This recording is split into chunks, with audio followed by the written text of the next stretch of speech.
సరే నేను పోతాను.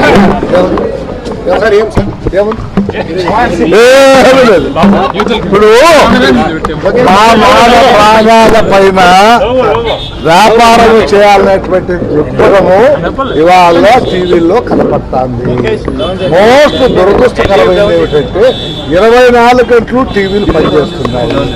దానికి ఏదైనా రిస్ట్రిక్టెడ్ టైం పెట్టి 8 నుంచి 12 వరకు, 12 నుంచి 1 గంట వరకు ఏదైనా పెట్టి ఉంటే ఏదో ఇంపార్టెంట్ దేశానికి అవసరమైనట్టు 10 మంది తెలుసుకోవాల్సినట్టు విషయాలు ఇస్తారు.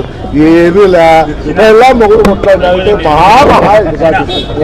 దానివల్ల ఎవరికి లాభం వస్తుంది? మీరు మా పైన వ్యాపారం చేయాలనుకుంటాం, మారుకుంటే అన్ని బాగుంటాయి.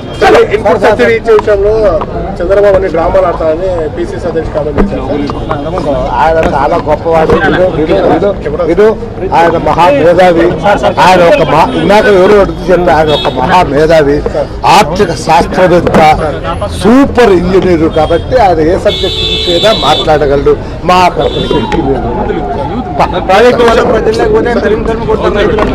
ఎట్లా టీడీపీ వాళ్ళు ప్రజలకు పోతే రైతులు ఇప్పుడు టీడీపీ వాళ్ళు కొట్టారు మనకు తెలియదు.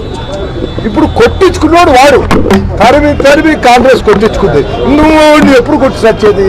కాబట్టి ఈ తెలుగుదేశము వీటి అనేది నిదానంగా ప్రజలు తెలుస్తుంది. ఇప్పుడు కాదు, కొట్టించుకుంటాం. ఆ గాయాలు మార్పించుకుని మళ్ళా రా తమ్ముడు